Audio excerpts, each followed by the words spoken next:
ताज्या घडामोडींसाठी स्वानंद न्यूजला सबस्क्राइब करा आणि बेल आयकॉनवर क्लिक करा।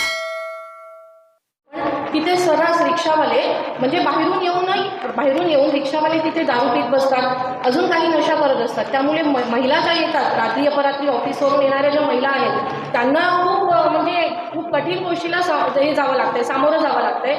त्यामुळे सर तिथे जरा मॅनपॉवर जरा कमी पडल्यासारखी वाटते, कारण की आम्ही फोन केल्यावर पोलिसांची उपस्थिती होते तिथे, पण जरा डेली राऊंड झाले तिथे तर खूप बरं होईल सर। ही समस्या होती। आणि सर दुसरी एक समस्या अशी होती की आपल्या प्रत्येक पोलीस स्टेशनमध्ये एक बालस्नेही असं एक डिपार्टमेंट असावं की जेणेकरून लहान मुलांमध्ये पण त्याची जनजागृती होईल। आज लहानपणापासूनच मुलांना सगळ्या गोष्टी कळल्या जातील, तर ती एक समस्या होती सर। धन्यवाद। माझी जी शाळा आहे ती थोडी डोंगराळ भागात आहे आणि तिथं जसं कोरडे मॅडमने जसा मुद्दा उपस्थित केला की चरस गांजा ओढणाऱ्या विद्यार्थ्यांचं प्रमाण कोरोनानंतर फार प्रमाणात वाढलेलं आहे, तर ह्या गोष्टीवर आपल्याला लवकरात लवकर पायबंद घालावं लागेल। याचबरोबर आपलं उल्हासनगर लघु औद्योगिक क्षेत्र आहे, त्यामुळे शुक्रवारी मोस्ट ऑफ सर्व कंपन्यांना सुट्टी असते आणि प्रत्येक भागात मला असं वाटतं पेट्रोलिंग जास्त करणं आवश्यक आहे, तेव्हाच आपण जे होणारे गुन्हे आहेत ते आपण रोखू शकतो। Thank you so much. त्यामुळे बाजूला रिक्षावाले उभे राहतात, बाईकवाले मध्ये मध्ये चौकात उभे असतात। चौक मोठा केला, उदाहरणार्थ तर नेताजी चौक उभा केला तरी बाजूला सर्व लोक उभे असतात, फोर व्हीलरवाले पण असतात। त्यामुळे बाजूला शाळा आहे, शाळेतून येणाऱ्या महिला मुलं यांच्यासाठी यायची खूप त्रास होतो। दुसरी गोष्ट, काही पडीक इमारती आहेत, गव्हर्नमेंटच्या काही वास्तू आहेत, गोडाऊन्स आहेत, त्याच्या बाजूला लहान मुलं व्यसनाधीन झालेली ते अनुचित प्रकार होतात, त्यामुळे महिलांसाठी खूप असुरक्षित झालेलं आहे।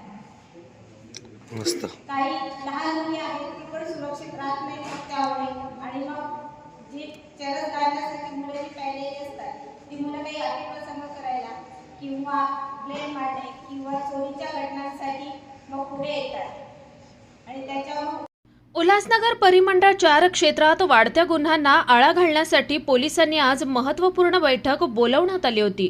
यात पोलीस, व्यापारी, ज्येष्ठ नागरिक आणि दक्ष महिला समितीचे सदस्य सहभागी झाले होते।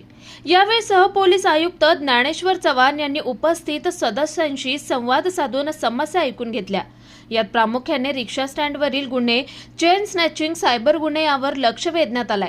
या बैठकीला परिमंडळ 4 मधील सर्व पोलीस ठाण्याचे प्रतिष्ठित नागरिक, वरिष्ठ पोलीस निरीक्षक, अधिकारी आणि कर्मचारी मोठ्या संख्येने उपस्थित होते।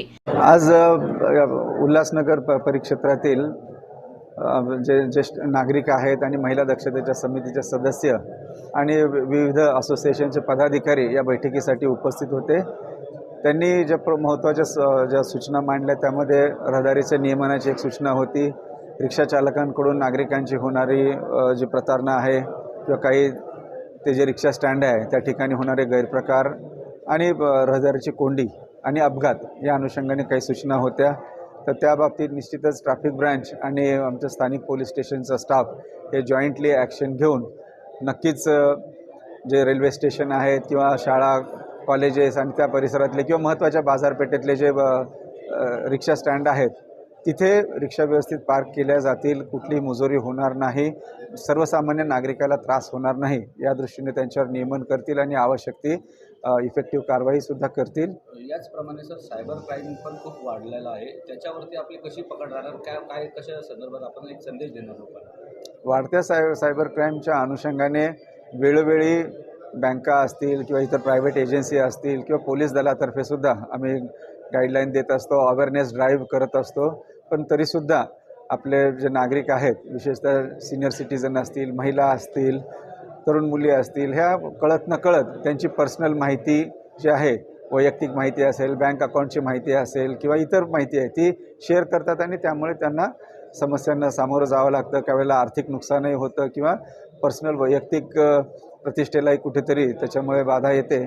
तर त्यांनी या मोहाला बळी पडू नये, आपली माहिती कुठल्याही अनोळखी व्यक्तीला फोनद्वारे निश्चितपणे शेअर करू नये किंवा बऱ्याच वेळेला पोलीस आहे किंवा वेगवेगळ्या स्कीम्सच्या नावाखाली सुद्धा आर्थिक प्रलोभन दाखवून सुद्धा तुम्हाला माहिती देण्यासाठी प्रवृत्त केलं जातं, तर त्या मोहाला आपण निश्चितपणे बळी पडू नये. त्याच्यामुळे तुमचं नुकसान होणारं तुम्ही टाळू शकता. सर, उद्या गणपती आघाडीची बीसी संपणार आहे, आपण त्या कोर्टाच्या आवाराने आदेश काढले संचालकांचे.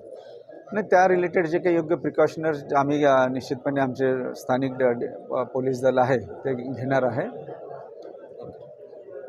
आकाश सहाने, स्वानंद मीडिया, उल्हासनगर. ताज्या घडामोडींसाठी स्वानंद न्यूजला सबस्क्राईब करा आणि बेल आयकॉनवर क्लिक करा.